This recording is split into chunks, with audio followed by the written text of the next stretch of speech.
Good evening. I'm Jeff Bennett. Amna Nawaz is away. On the NewsHour tonight, the expiration of a nuclear arms treaty between the U.S. and Russia makes the future even more uncertain for the world's two largest nuclear arsenals. Federal agents' use of surveillance tools to track immigrants and protesters raises questions about civil liberties. And we look at the influence of presidential advisor Stephen Miller on Trump administration policies and how he rose to his position of prominence.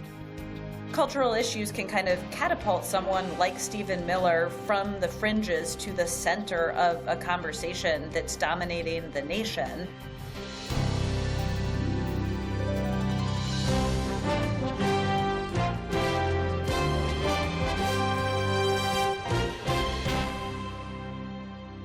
Major funding for the PBS NewsHour has been provided by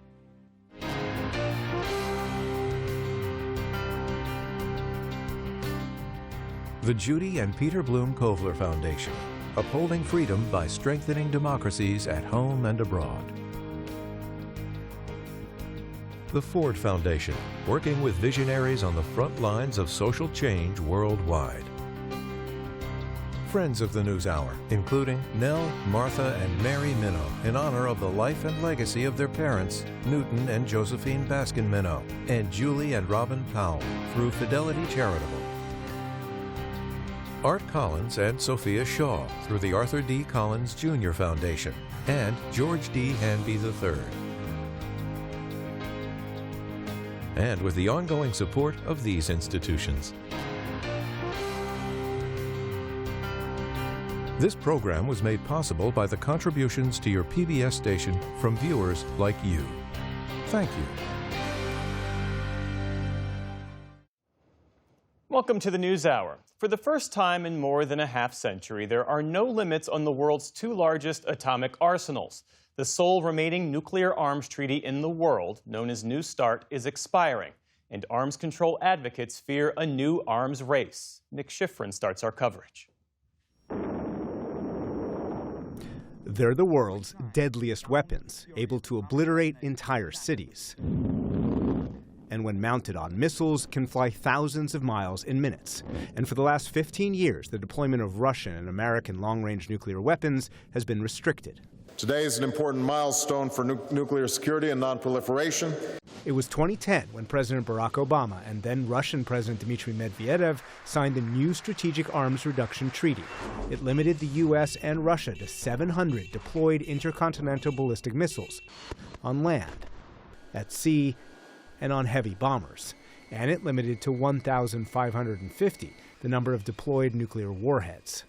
It also included extensive verification measures, such as movement notifications, data exchanges, and on-site inspections, although the inspections stopped during COVID and never resumed. That the New START treaty is in the national security interests of the United States. In 2021, the U.S. and Russia agreed to extend the treaty for another 5 years until today. Last year, Russian President Vladimir Putin offered to extend it further into next year. In the past, the New START treaty worked. It worked well, fulfilling its fundamental role as a constraint, curbing the arms race and controlling weapons. But today in Washington, Secretary of State Marco Rubio said New START was no longer fit for purpose. In order to have true arms control in the 21st century, it's impossible to do something that doesn't include China because of their vast and rapidly growing stockpile. For years, China's stockpile has been a fraction of the U.S. and Russian stockpile, what Beijing has long labeled a minimum level required for national security. But the Department of Defense says by 2030, Beijing will have more than 1,000 warheads, including lower-yield tactical nuclear weapons. But regardless of adversaries' arsenals, for decades the U.S.'s nuclear deterrence works thanks to trust that the U.S. will provide allies a nuclear umbrella. But some allies are losing the faith. I think one of the direct consequences of the recent diplomatic noise is that that credibility just isn't there right now. Jonas Kibsgaard is a lieutenant colonel at the Norwegian Armed Forces Command and a professor at the Staff College. He says the U.S. can no longer be trusted to use nuclear weapons to protect Europe and is urging a Nordic nuke, allowing the U.S. to focus on China. It's crucial that America actually focuses on Southeast Asia, and that means that European allies need to finally step up and actually complete their defenses. Back on New START, there is a debate over whether the U.S. should extend or walk away from the treaty. So for that debate, we get two perspectives. Rose Gottmiller was the chief U.S. negotiator for the New START agreement during the Obama administration and is now distinguished lecturer at Stanford University. And Frank Miller had a 30-year career in government, focusing on nuclear weapons and national security. He's now a principal at the Scowcroft Group, an international consulting firm. Thanks very much to you both. Welcome back to the NewsHour. Rose Gottmiller, let me start with you. You think the U.S. should continue to abide by the limits in New START. Why? I think that the limits of the New START Treaty are important because they keep not only the United States under limits, but they keep the Russians under limits at a time when the Russians could move rather quickly to upload warheads and put more warheads on each of their missiles, and therefore, I think, outrun us in this period when we are looking at China building up. As Secretary Rubio quite rightly said, they are building up quickly. So it's, to my mind, a no-brainer to keep the Russians under limits as we ponder and plan and prepare to confront the Chinese on this matter. Frank Miller, is it a no-brainer to extend the treaty for 1 year? No, absolutely not. Paradoxically, getting rid of the treaty makes us stronger, makes the world more peaceful. The treaty capped U.S. force levels, deterrence force levels, at the 2010-2011 levels. The world is vastly different. We now face an antagonistic Russia and a growing antagonistic China. And so if we are kept at deterrence levels that are inadequate to deter Russia and China simultaneously, which is a conclusion that a commission that Rose and I both served on in 23, then by signaling that we're not prepared to keep our deterrent at current levels, we suggest to the Russians and the Chinese that we are bluffing, not that we have a real deterrent. Rose Gottmiller, does the caps limit our ability to deter? Well, Frank and I differ on this quite clearly, and he's a greatly respected colleague. But I will say that it's a question of how fast do we have to move right now. President Putin was talking about extending the limits of New START for 1 year in order to prepare for new negotiations and strategic stability talks. I don't think anybody denies, certainly I do not, that we have a very severe development here with China building up its nuclear forces all of a sudden. And so we need to plan and prepare carefully at this moment for what we do about China. But what concerns me is the immediate tactical move that the Russians might make. They are prepared to put more warheads on their missiles. That was also a finding of the Strategic Posture Commission that Frank and I served on. And it concerns me that the Commission report said as soon as Russia is released from New START limits, it may start to build up and put more warheads on its missiles immediately. So, Frank Miller, would Russia do that if the caps are lifted? Russia could do that, and to be perfectly honest, that doesn't bother me one bit. What bothers me is that the United States doesn't have a deterrent force adequate to deter China and Russia simultaneously. And if the Russians want to make the rubble bounce, that's up to them.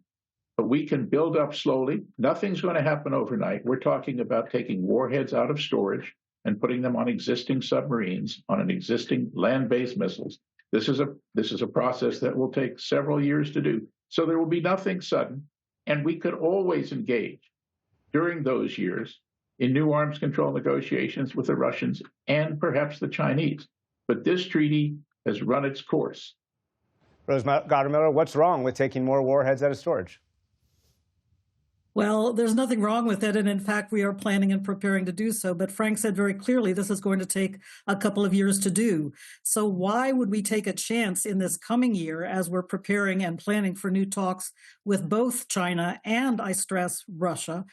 Why not take a little time with an insurance policy in place, the New START treaty limits, to plan and prepare and prevent the Russians from suddenly starting to build up? Whether or not they're making the rubble bounce, one could say we're making the rubble bounce if we're building up also.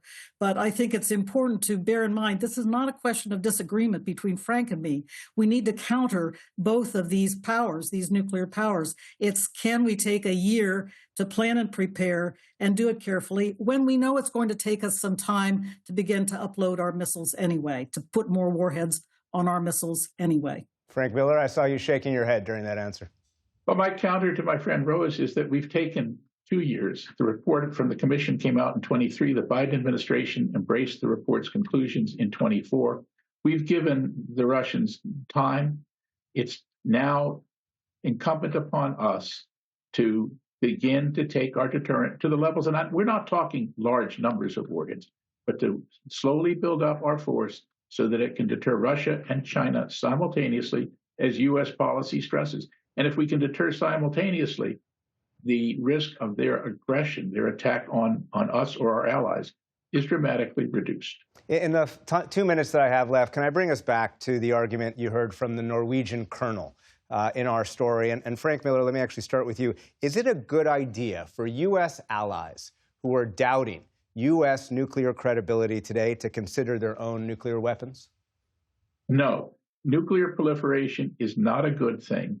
I don't know the colonel. He's clearly very young.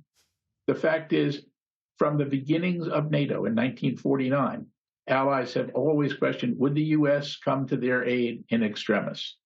We have done so for 80-odd years. We have deterred attack against the NATO alliance. And so people are going to have to put their faith in the United States, just as their fathers and grandfathers did. But, Rose Gottemoeller, there is clearly some European doubt, some European loss of faith, if you will, in the U.S. nuclear guarantee. Do you believe that Europe, or frankly even Asian allies today, should doubt the U.S. nuclear guarantee? This is one thing that Frank and I do agree squarely on, that the notion of friendly deterrence is not going to, friendly proliferation, rather. We need friendly deterrence, right? But friendly proliferation will not serve us well because, for one thing, the NATO European allies, as well as our Asian allies, need to concentrate on conventional force buildup and conventional force modernization. These nuclear programs are vastly expensive and cost a grave amount, and these countries have other things to spend their resources on. Well, it's always nice to and possibly have them within 10 years. Yeah, within 10 years, absolutely. It's always nice to end with an agreement. So Rose Gottemoeller and Frank Miller, thank you very much to you both. Thanks for having me. Thank you.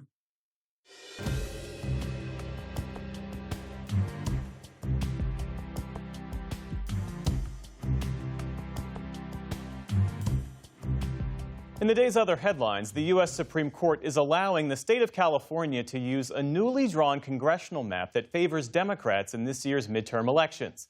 The justices today rejected a request by California Republicans to override an appeals court's approval of the map, which could help Democrats flip 5 seats.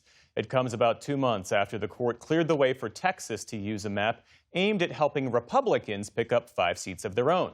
That map was pushed by President Trump and helped kickstart a nationwide battle over redistricting. Officials in Fulton County, Georgia, are challenging the FBI seizure of ballots and other documents related to the 2020 election. In a filing today, they said they're seeking the return of the materials that were taken during a raid last week at the warehouse where the records were stored. County Chairman Rob Pitts, a Democrat, said, quote, "This case is not only about Fulton County, this is about elections across Georgia and across the nation." Mr. Trump has long falsely claimed that the 2020 election was rigged. Just this week, he called for Republican officials to take over voting and nationalize U.S. elections. In Gaza, several Israeli strikes today killed at least 21 people, including 2 infants. Health officials say that among the dead was a medic in Khan Yunis who rushed to help 2 victims when he was hit. In a separate attack, Israeli troops fired at a residential building in North Gaza.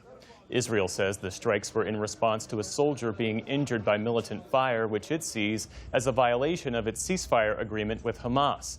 A relative of those killed said many of the victims in one attack were from the same family. We can't comprehend why this is happening to us.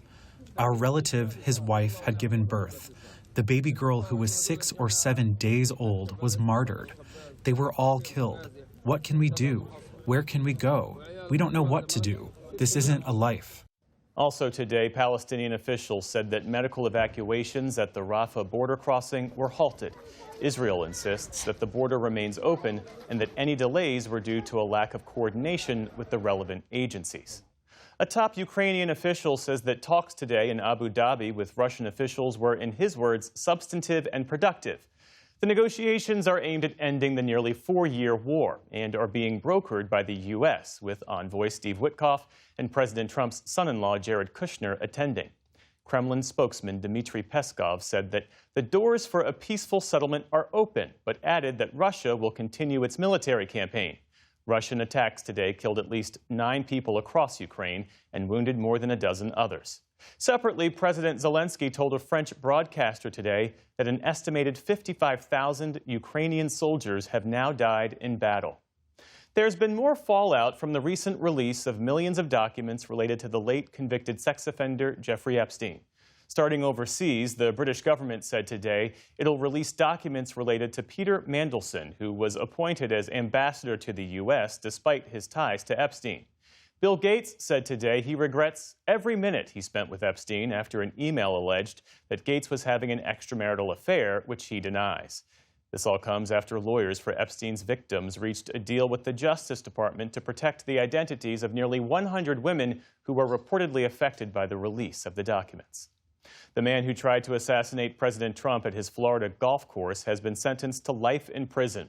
In court today, Ryan Ruth also received a 7-year sentence for a firearm offense. Federal prosecutors had been seeking life, saying his crime was unacceptable in this country or anywhere. In 2024, a Secret Service agent spotted Ruth with a rifle aimed at then-candidate Trump. He was taken into custody without his ever firing a shot. Today's sentencing caps off a chaotic trial. In September, Ruth tried to stab himself with a pen after the jury found him guilty on all counts. Former Indiana Congressman Lee Hamilton has died. The Democrat served 34 years in the House, where he led the powerful House Foreign Affairs and Intelligence Committees. He also served on the congressional probe of the Iran-Contra scandal and later in life served as vice chair of the 9/11 Commission on the government's failures to prevent the attacks. He made a number of appearances on this program, where he spoke about the complexity of foreign policy. You have to use other tools of power, and that can be covert action, it can be diplomacy, it can be political steps, economic leverage, all kinds of things. His counsel was sought by Democratic presidents, including Lyndon Johnson and Bill Clinton. In 2015, then-President Barack Obama awarded him the Presidential Medal of Freedom, the nation's highest civilian honor. Lee Hamilton was 94 years old. On Wall Street today, stocks ended mixed amid ongoing weakness in tech shares. The Dow Jones Industrial Average added 260 points on the day. The Nasdaq lost ground, falling around 350 points. The S&P 500 also ended in the red. And a Doberman Pinscher named Penny is the latest winner of the most prestigious prize in the U.S. dog show world. For Best in Show at the 150th Westminster Kennel Club Dog Show is the Doberman Pinscher. The fan favorite at the Westminster Dog Show in New York beat out 2,500 other dogs spanning more than 200 breeds. Penny becomes the 5th Doberman to win top honors. Runner-up and receiving just as many cheers was a Chesapeake Bay retriever named Coda. Still to come on the NewsHour, hundreds of people are laid off at the Washington Post. We speak with its former editor, Marty Barron.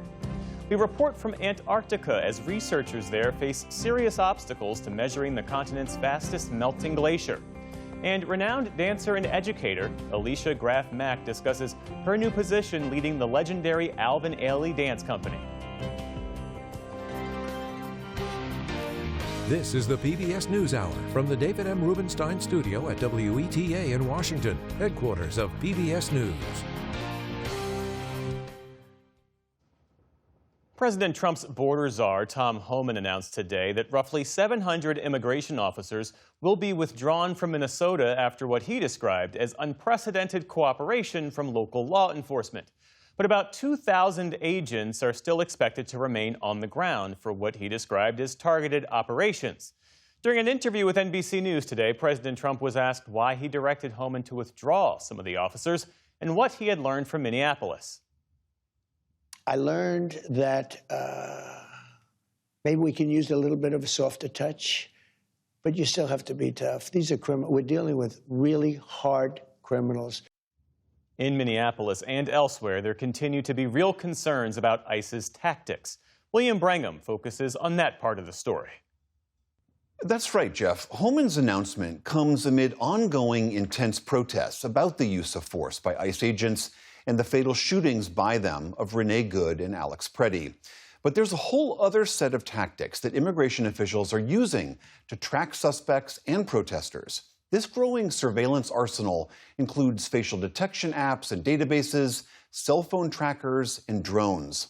For more on how this technology is being deployed on U.S. streets, we are joined by Joseph Cox of 404 Media. Joseph, thank you so much for being here. You have been covering all these different technologies that ICE agents are using and how they're able to scoop up information about people without them really knowing what they are doing. Let's talk about some of those technologies. One of them is called WebLock. Explain what that is, what it does.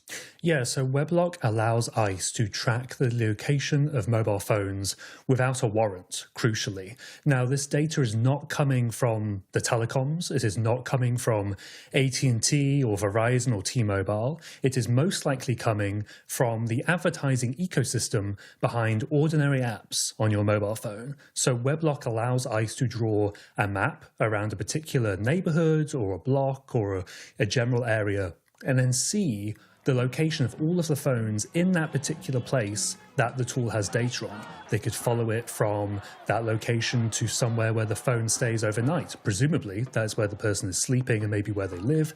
They can then follow it to their potential employer as well. And again, crucially, it allows ICE to do this without a court order, without a subpoena. They're just buying access to the data itself. So if they knew my name or they knew that I was a particular person of interest, they can just scoop up that publicly available data, commercially available data, and then use it to track me. They would most likely do it based on a location. So I do want to stress, we don't know exactly what ICE is using this for, but the tool has been marketed by the company that sells it to monitor things like the Black Lives Matter protests that we had several years ago. What ICE would probably do is draw a map, draw a circle around a particular location, see the phones there, and then if those people or devices are of particular interest, they would then follow those and then figure out who that person might be. I see. Another one of these devices is called Paragon Solutions, which is a phone hacking tool. What does it do? I mean, Paragon sells some of the most powerful surveillance technology that law enforcement and intelligence agencies are able to purchase. It allows ICE or any government customer to remotely break into most likely fully up-to-date mobile phones. Now, this is an exceptionally powerful capability. It would allow ICE to read signal messages, for example, messages which are usually encrypted, or all sorts of other data on the mobile phone as well. It's really extraordinary that they would have that ability. Another one called Mobile Fortify is somewhat similar to what people might have seen at airports when they go to check in for their flights. What does that allow the government to do? So Mobile Fortify is ICE's and now Customs and Border Protection's facial recognition app. An ICE officer can point their mobile phone at any person inside the United States. It will then query a database of hundreds of millions of images and other government databases as well to verify whether this person has been given a deportation order, whether they're a citizen, bring up other personal information as well. And we have seen both ICE and Customs and Border Protection using this tool on American streets, where instead of going up to somebody and asking for their passport or other identification document, perhaps they don't want to hand that over, the DHS officials will just use this app to scan their face. And crucially, ICE argues and believes you cannot opt out of this scanning. If ICE wishes to scan your face with Mobile Fortify, they believe that you must comply with that. Is any of this legal? I mean, anyone with even a cursory knowledge of the Constitution knows there's a prohibition against unreasonable searches and seizures. I'm not a lawyer, but this certainly seems to fall right squarely in the middle of that. I think that's a really interesting thing about a lot of these surveillance technologies is that it is a legal grey area, or if anything, ICE might actually be acting legally as well. When it comes to WebLock, the phone location data, they don't need a warrant because they're buying it from a commercial broker. They don't need to go to a court and get permission to do that. With the facial recognition stuff, Mobile Fortify, they don't need to do that either in their eyes because they already have all of that information. It is already querying all of these government databases. Now, with the mobile phone spyware, yes, hopefully ICE would get a warrant before deploying that. When the FBI has deployed hacking tools in the past, they have sought a warrant as well. But again, the exact contours and context at which ICE is actually using that technology is really unclear. So frankly, we don't know if they've obtained a warrant to use that. How can people protect themselves from this? I mean, we're not trying to shield people from being able to escape criminal activity or repercussions for it. But if someone is legally protesting, is there anything that they can do to try to hold off some of these more invasive searches? Yeah, I think that's the thing with WebLock especially, is that it's quite an indiscriminate tool. This is not like it just includes the mobile phone data of criminal suspects.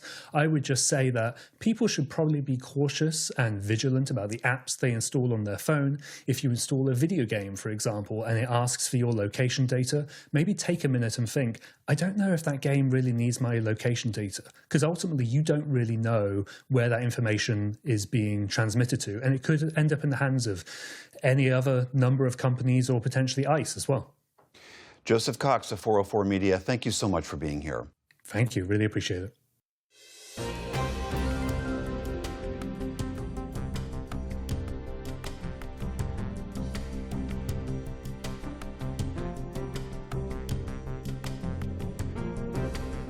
White House Deputy Chief of Staff Stephen Miller is one of Washington's most polarizing power brokers. He's a chief architect of the administration's immigration crackdown, and his portfolio has expanded to include foreign policy as well. White House correspondent Liz Landers has this closer look. The U.S. military is repatriating illegal immigrants at a pace and a scale that has never occurred before in American history. One of the brains behind all of President Trump's second-term policies, Deputy Chief of Staff for Policy, Stephen Miller. To all ICE officers, you have federal immunity in the conduct of your duties. And anybody who lays a hand on you or tries to stop you or tries to obstruct you is committing a felony. The 40-year-old hardline conservative grew up in Southern California and became politically active at a young age. I do like that he's really good about voicing his opinions, but I don't like the way he does it. That's clear in this video made by his classmates at Santa Monica High School, which has excerpts from a speech Miller delivered while running for student government. Am I the only one who is sick and tired of being told to pick up my trash when we have plenty of janitors who are paid to do it for us? Witnesses say those comments got him escorted off stage.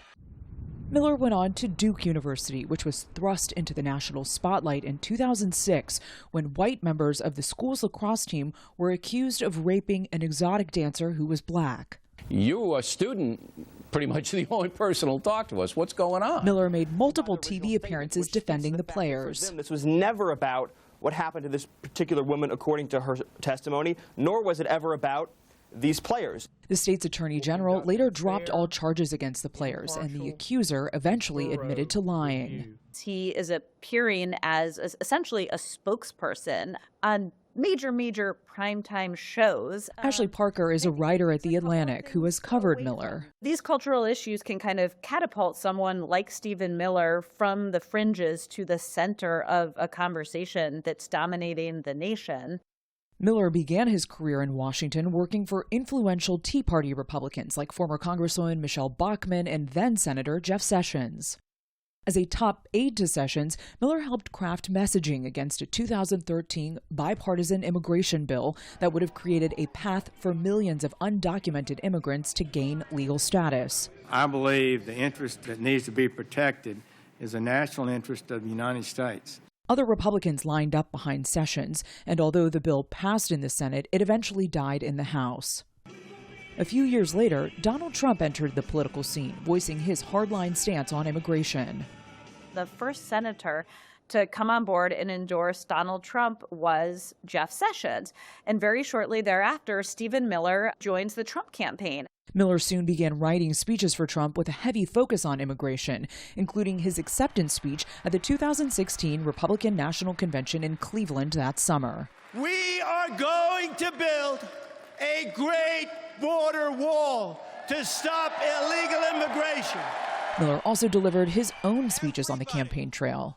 Everybody who is trying to stop Donald J. Trump wants that border to stay wide open. They want illegal immigrants to continue pouring in. They do not want to protect the American people. What it really is a pairing, a kind of natural pairing of two like-minded individuals when it comes to immigration. This was not a place where Stephen Miller really had to pull Donald Trump to the right or to the extreme, but he did sort of provide an intellectual framework and policy understanding and philosophy of these views that Trump sort of intuited but might not have originally been able to articulate. Please raise your right hand. President Trump quickly put those words to action once he entered the White House. And as a senior advisor to the president, Miller was one of the architects of some of his most controversial policies. And this is the protection of the nation from foreign terrorist entry into the United States. That includes the executive order dubbed the Muslim travel ban. It barred foreign nationals of 7 predominantly Muslim countries from visiting the U.S. and was an early signal of how Trump would assert executive authority. Our opponents, the media, and the whole world will soon see, as we begin to take further actions, that the powers of the president to protect our country are very substantial and will not be questioned. It also included the administration's zero-tolerance immigration policy of separating migrant children from their parents at the border. Late today, President Trump signing an executive order that he says will keep families together. Trump eventually ended that policy amid political pressure, and the courts halted and narrowed the travel ban. After President Trump's loss to Joe Biden in 2020, Miller echoed lies that the election was stolen. He described on TV that December the scheme to seat fake pro-Trump electors to overturn the results. So we have more than enough time to right the wrong of this fraudulent election result and certify Donald Trump as the winner of the election. Ashley Parker says Miller spent the time after Trump's 2020 loss strategizing for a potential second term. He's learned things in the first term. He now understands, for instance, why the travel ban executive order he wrote in Trump's first term was kind of a disaster. It created chaos at the airports. There was a huge backlash in the country, and it was struck down by the courts. He now understands how to craft that order in a way that will be far more effective in achieving their goals. And so he comes back with sort of a battle plan for what he will do and how he will do it if and when Trump retakes the White House. No police officer working. Trump tapped Miller to be his deputy chief of staff for policy when he returned to the White House. With Miller's oversight, the administration hit the ground running by issuing a flood of executive orders. Miller has continued to push his anti-immigration agenda. He came up with a strategy of using the Alien Enemies Act to quickly carry out deportations. Birthright citizenship is the biggest, costliest scam in financial history. And has been a vocal supporter of President Trump's executive order ending birthright citizenship, which the Supreme Court is set to rule on this term. I think he's got a more expansive role now, right? Chad Wolf served as acting Homeland Security Secretary during Trump's first term and worked closely with Miller. He comes armed in this administration with a lot more experience than I would say than he did, showing up in 2017. I think he understood immigration, but then the question is, how do you effectuate the policy within that executive branch, within DHS and the Department of Justice and State Department? And I think he understands that a lot better today than he did then. And last month, Miller delivered the administration's early and forceful pushback after the deadly shooting of Alex Preddy by immigration agents in Minneapolis, calling the ICU nurse a would-be assassin before walking that back as videos of the incident circulated. Miller's role has expanded beyond immigration, playing a key role in foreign policy from Venezuela to Greenland. You can talk all you want about international niceties and everything else, but we live in a world, in the real world, Jake, that is governed by strength, that is governed by force that is governed by power. Ashley Parker says it's all a sign that Stephen Miller's importance has only grown this term. In the first Trump administration, Stephen Miller was a senior advisor. He was incredibly powerful. He had the trust of the president.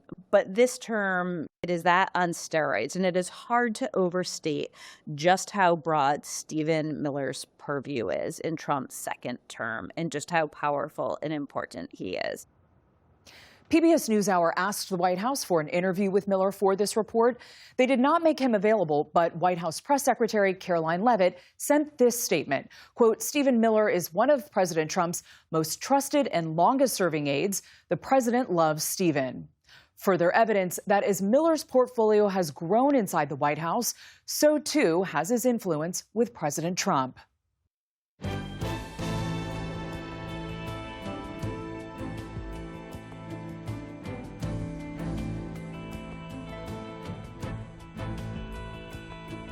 The Washington Post is laying off a third of its workforce across both the newsroom and its business operations, a massive blow at a storied newspaper that has struggled in recent years to stay profitable and retain subscribers.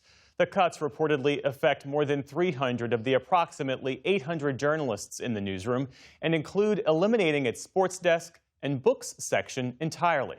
The Post's executive editor said the changes, though painful, were meant to, quote, reinvent the paper for a new era. For more on these cuts and their implications, we're joined now by Marty Baron, who was the editor of The Washington Post from 2012 until 2021. Welcome back to the NewsHour. Thanks for having me. You have described this as among the darkest days in the Post's history. What do these layoffs mean for the paper's mission and its ability to continue doing in-depth, substantial reporting? Well, I think it's important to keep in mind just how widespread these cuts are. Not only the sports desk, the books department, but pretty much the entire arts department, eviscerating the foreign staff, largely eviscerating the local staff as well. So these are huge, huge cuts, and they're going to do enormous damage to the newspaper's ability to cover its community, to cover the country, and to cover the world in all the ways that it should. The executive editor, Matt Murray, said today that the paper's structure was built for a different era and that refocusing on what he calls these core coverage areas like politics and national security will help the Post better navigate technological change, shifting audience habits, cost pressures. Do you buy that argument? Well, I think Matt is doing a really good job as editor of The Post. The Post is doing extraordinary journalism every single day, and I commend them for that. I admire what they're doing. That said, they seem to have announced a new strategy just about once a year now, saying that it would better position themselves for the future, and none of those things have worked. I don't think what they're doing now helps position them for the future. It diminishes the brand, it diminishes the coverage, it offers less to their readers. They're going to have fewer subscribers as a result of this, probably not more.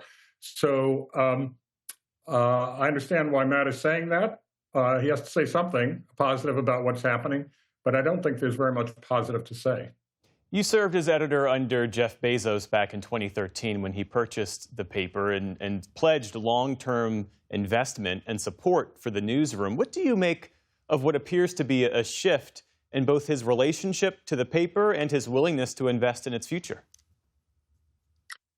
Well, he was great at the beginning, and for a long time, as a matter of fact. He set out a vision for the Post to be national and international as opposed to regional, which it was largely before. He invested heavily in the Post. We innovated tremendously over the years. We grew tremendously as well, practically doubling the staff. And we were profitable for about 6 straight years. And so that was a lot of progress. He was proud of it. He spoke proudly of it. So now we're seeing, a diminished outlook. And I think that he became sort of detached in about 2019 when his marriage broke up, when Amazon was struggling later in 2020, when Amazon was struggling with the pandemic and all the aspects of that.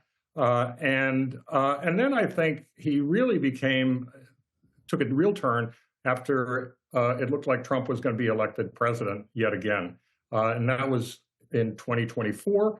And 11 days before the presidential election in 2024, they killed an editorial that was endorsing Kamala Harris. He said the paper wouldn't endorse ever again for president. And hundreds of thousands of subscribers canceled at that time, aggravating the financial problems that they had. Subsequent to that, he did all sorts of things that made things even worse, appearing at the inauguration on the stage with Donald Trump, buying the Melania so-called documentary for an exorbitant price, Amazon buying the rights to The Apprentice, and Amazon had bought the rights to the Melania's documentary as well, and then completely changing the opinion pages so that essentially they have no columnists who are really left of center. And they're very deferential to Trump, and I think they lack a moral core. And so all of that has driven subscribers away.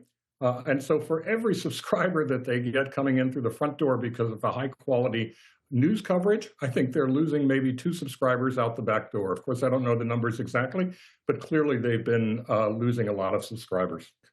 Why does an institution like the Washington Post matter at this moment in particular? Look, I think it's the reason that every news organization matters. It's an organization. I think the role of a news organization is to give the public the information it needs and deserves to know so that they can govern themselves. The Washington Post has a long history of that, and particularly of holding government to account, keeping a close eye on government. That happened, of course, during Watergate. I think we did that when I was editor on the first round of Trump's time in the White House, his first term. And they continue to do that today. I think they're doing a tremendous job of that. People need to know what's happening in their government. They need to know what's happening in the corridors of power, whether in government or in business or in nonprofits or wherever it might be. And they need to know what's happening around the world. So if you don't have reporters around the world, you're not going to know what's happening. And we need more than one news organization doing that. We need multiple news organizations doing that. So, look, the press is built into our democracy. It is provided for in the First Amendment to the Constitution because the founders understood that you needed an institution that would keep watch on government. And, James Madison, who was the principal author of that amendment, talked about the need for freely examining public characters and measures. We are not stenographers, and we should not be propagandists. And that is the role that the Washington Post has historically played, and that's the role that it should continue to play. Marty Baron, thank you for your time this evening. We appreciate it. Thank you.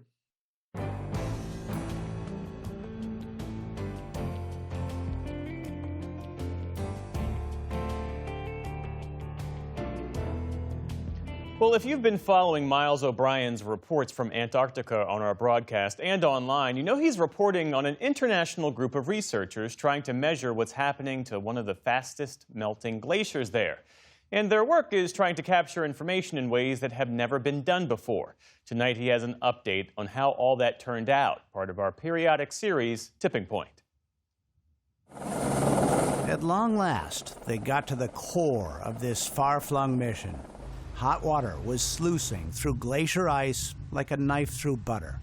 A milestone moment at the most menacing glacier of all, Thwaites. It was a long, strange journey to get to this place and time. 11 days on a Korean icebreaker from New Zealand to West Antarctica. 10 days waiting for the clouds to lift so the helicopters could too. And 10 more setting up camp on the vast void, in the teeth of harsh Antarctic winds. Great! Finally! Researchers at the Korea Polar Research Institute, COPRI, partnered with the British Antarctic Survey, BASS. They wrote the book on this blitzkrieg boring method. Pete Davis is a physical oceanographer. We shoveled for days, and then the wind was too strong. We had to delay. Partly it's uncomfortable for us, but it also, the wind chill factor, it just makes everything freeze, and freezing is obviously our worst enemy. This glacier is large enough to raise global sea levels 2.5 feet. It is a river of ice, flowing at a rate of 30 feet per day, ripping apart into chaotic rifts strewn with ice boulders, melting tens of times faster than its neighbors. And this is the perfect spot to figure out why. It's on the grounding line where the glacier, the land, and the Amundsen Sea meet, 3,000 feet below. Whoa! It was a little after 4 p.m., January 30th, when they broke through the bottom of the ice. As they reeled in the hot water hose, Pete Davis showed me a motherlode of scientific instruments ready for dunking. Devices that measure salinity, temperature, depth, current, and dissolved oxygen. This is the take-home data. You know, if we get this down to the bottom of the ocean, even if we don't recover it, we have a profile, and that is 100% more data than we've ever had from here before. On the other side of the tent, the mooring instruments, designed to gather all those readings continuously for perhaps a year, transmitting the data in near real time.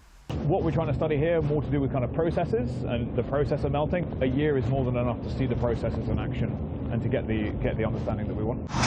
As Friday slipped into Saturday, in this place of no sunsets, the temperature dropped, measured in visible breath and what looked like an invisible driller, his gloves warming up on a hot hose.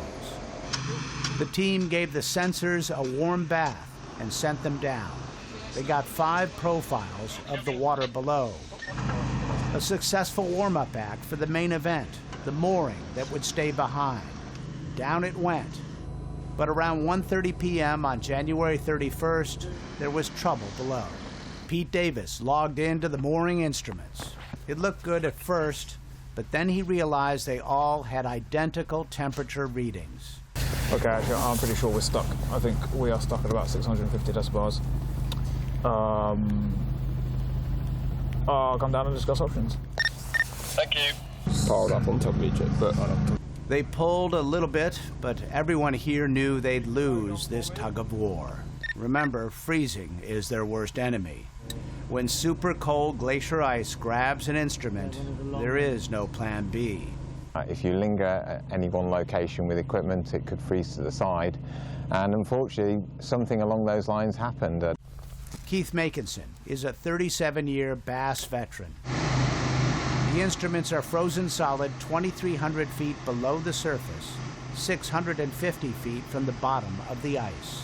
The exhausted, tight-knit team tried to console each other, but there's a deep well of sadness. The whole team has worked really hard for many years. It's a really hard blow. And yet they did not walk away empty-handed. We have a snapshot of data from a place where none existed before. And it's not a pretty picture. The water temperature here is nearly 34 degrees, 5.5 degrees warmer than the freezing point of glacier ice in seawater. There's no question why the glacier is melting, but the forecast they hope to give the world remains elusive. Antarctica does not give up its secrets easily, but the people who come here to unlock them won't give up either. For the PBS NewsHour, I'm Miles O'Brien at the Thwaites Glacier.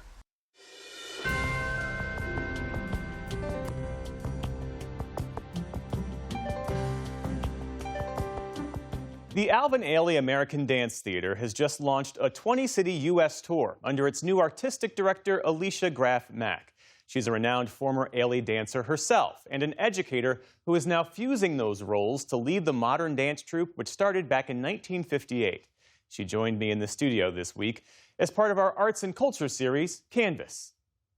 Alicia Graf Mack, welcome to the NewsHour. Thank you. It's a pleasure to be here. You're only the 4th artistic director in the 70-year history of Alvin Ailey, and you're launching your first season by opening the national tour here in Washington. When you step into rehearsal now or even a performance, what feels most different from the last time when you danced with the company? It does feel like a wonderful homecoming to return to the company now in this role, as I had danced with the company for 6 years. I have a great responsibility to hold this very important organization in my hands.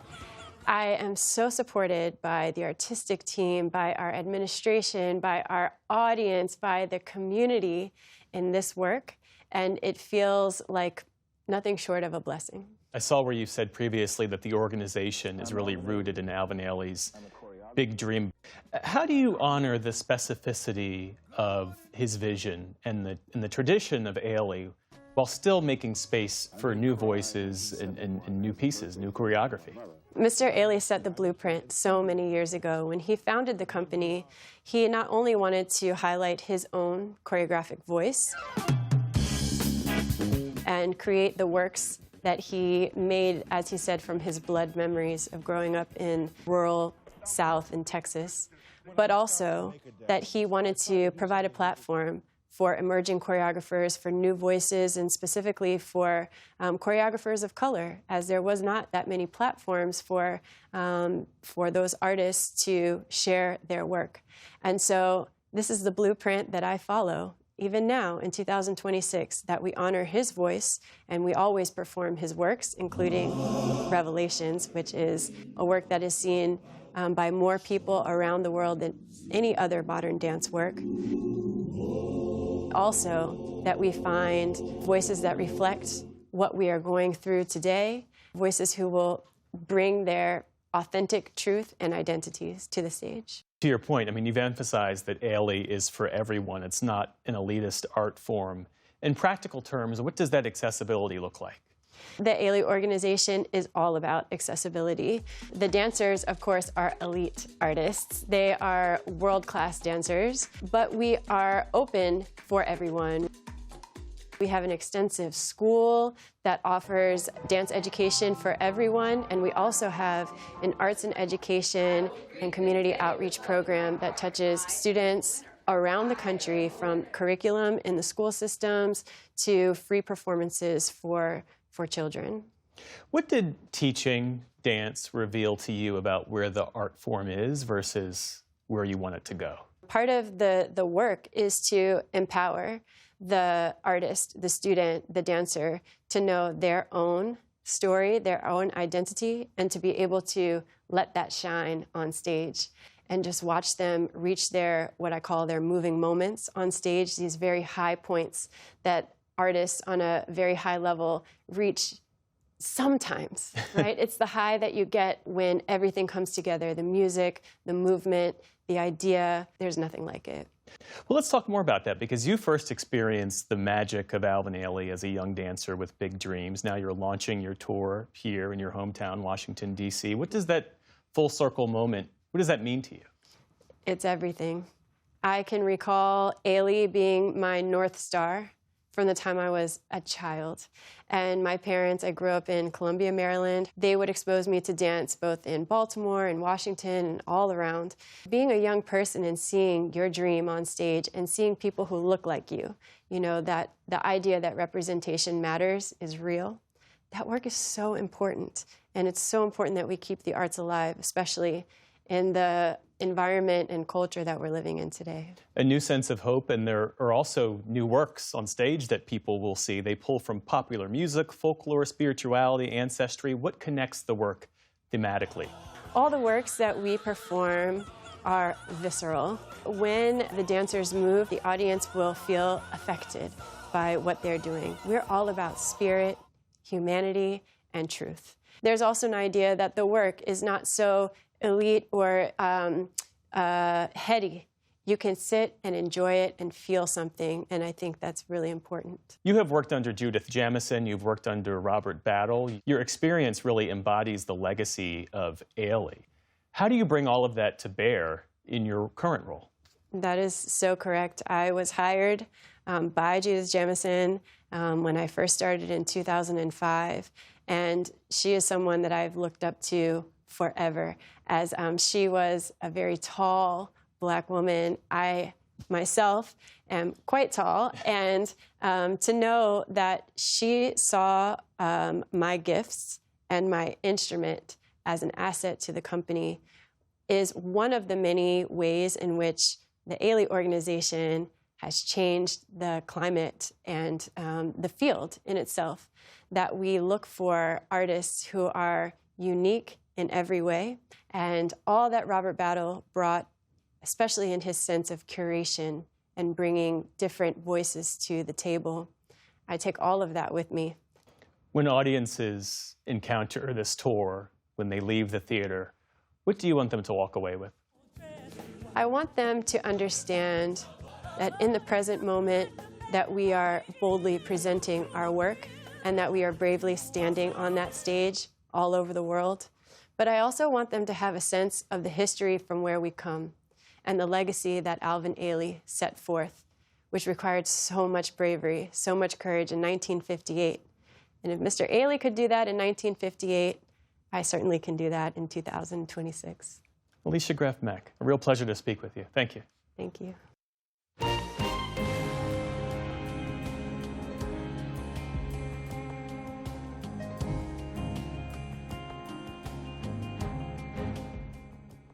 And that's the News Hour for tonight. I'm Jeff Bennett. For all of us here at the PBS NewsHour, thanks for spending part of your evening with us. Major funding for the PBS NewsHour has been provided by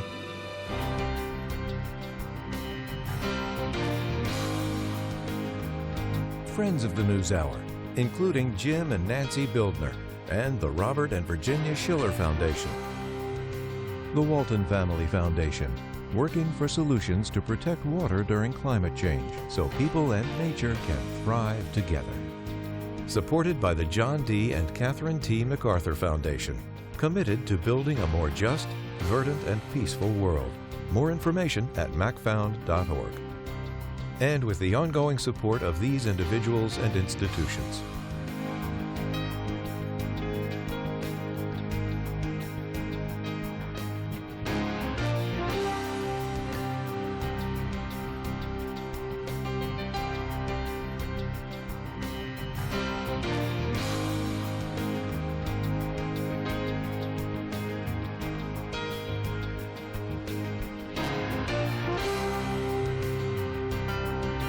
This program was made possible by the contributions to your PBS station from viewers like you. Thank you.